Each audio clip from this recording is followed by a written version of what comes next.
تعالوا ندردش كده شوية مع بعض النهاردة عن أنواع الناس في الشغل. الشغل فيه شخصيات مختلفة، بس احنا هنتكلم على أنواع الناس من ناحية الناس اللي بتعرف تتكلم والناس اللي بتعرف تشتغل. في 4 أنواع. نوع مش بيعرف يشتغل بس بيعرف يتكلم، والنوع ده في بعض الشركات بيوصل لأن هو بيعرف إنه يثبت لمديره إن هو جدير بالثقة وقد إيه إن هو مجتهد وكده، لكن في الواقع هو بيبقى مش بيعرف يشتغل وبيرمي شغله على زمايله. النوع ده مش كويس وما انصحش ان اي حد يبقى كده. النوع التاني بيعرف يشتغل بس مش بيعرف يتكلم، يعني تلاقيه مجتهد جدا فعلا، بس طبيعي كل انسان ليه weakness point او نقط ضعف. فالشخص اللي هو مجتهد ده بس مش بيعرف يتكلم، مش بيعرف قوي ان هو يبرر نفسه لما يبقى غلطان.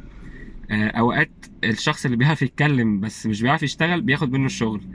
يعني يبقى الشخص ده مجتهد طالع عينيه، بس في الاخر اللي بيعرف يتكلم ده ينسب الشغل لنفسه ويطلع ان الشخص اللي بيشتغل دوت مقصر لان هو بيركز على نقط الضعف اللي عند الشخص ده. نصيحتي للشخص دوت ان هو يتعلم يتكلم. هتلاقي بيواجه شوية خوف وتحديات. خوف من الكلام ان هو يعبر عن نفسه، ممكن يكون مش متعود ان هو يتكلم، بس مع التدريب ممكن يبقى ليه برضو مرجع او يقرا كتب عشان يتشجع اكتر، ويبقى ليه اصدقاء برضو او مرشدين ليه اكبر في السن بحيث ان هو يتعلم منهم. برضو ممكن يتعلم من الناس اللي حواليه اللي بتعرف تتكلم. دي هتفرق جدا معاه في الشغل وهيبقى صورته في الشغل اقوى واحسن. طيب النوع التالت هو ايه؟ النوع التالت احنا قلنا اللي بيعرف يعني قلنا اللي بيعرف يعمل حاجة والتانية مش موجودة. في بقى اللي هو ما بيعرفش يشتغل وما بيعرفش يتكلم، ده يعني ربنا معاه. ده كده هيبقى دايما في الشغل محدش مقدره ومحدش شايفه اصلا بيعمل اي حاجة مفيدة، فده محتاج ان هو يتعلم ازاي يشتغل ويتعلم ازاي يتكلم الاتنين طبعا. في بقى نوع تاني ان هو يعني كلنا المفروض نوصل للنوع دوت. طبعا مفيش حد كامل يعني، مش هنقدر نقول ان في حد بيعرف يشتغل وبيعرف يتكلم كويس، بس بنحاول نعمل كده، ان احنا نحاول ان احنا نطور من السكيلز بتاعتنا اللي في الشغل بحيث ان احنا نعرف نشتغل كويس. نذاكر، نتدرب، ما نقولش لشغل لا انا مش بعرف اعمله، احاول ان انا اتعلم اعمله. ده هيفرق جدا. وفي نفس الوقت اعرف اتكلم، اعرف اعبر عن شغلي واوصل لمديري او للناس اللي يهمها الشغل بتاعي. وفي نفس الوقت لما يكون في الشغل فيه مشاكل، وطبعا ده موجود يعني، ابقى عارف ان مفيش حاجه اسمها شغل بيرفكت يعني.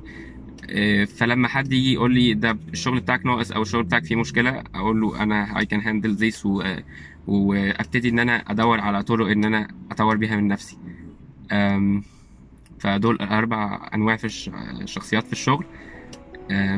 أتمنى إن إحنا نركز في نفسنا كده ونعرف إحنا أنهي شخصية فيهم، والناس اللي حوالينا برضو نقول ده فلان كذا ده فلان كذا، مش عشان خاطر ندينهم بس عشان خاطر نعرف هنتعامل معاهم إزاي. يعني الشخصية مثلا اللي هي ما بتعرفش تشتغل وبتعرف تتكلم دي، الحرب معاها ما بتبقاش بالشغل، الحرب معاها بتبقى بالكلام. يعني ما بتسيبش الشخص ده يتكلم براحته، لا انت بتبتدي تتكلم انت كمان. حتى لو الشخص ده اعلى منك، طبعا باحترامه وتقديره وكل حاجه، حتى لو الشخص ده اعلى منك تبتدي تتكلم وتوضح وجهة نظرك بكل احترام من غير خوف. اهم حاجه من غير خوف. اتمنى الفيديو يكون عجبكم. لو عجبكم اعملوا لايك وسبسكرايب على القناه. و انا الفتره الجايه هبتدي اقدم خدمات ان انا اعمل كارير كوتشنج للناس اللي في الشغل ومحتاجه اي نصيحه او اي حاجه ممكن تكلموني. هشوف بقى الطريقه مناسبه، ممكن اسيب لكم الرقم مثلا في الديسكريبشن او طريقه الحجز في الديسكريبشن. واشوفكم الفيديو الجاي.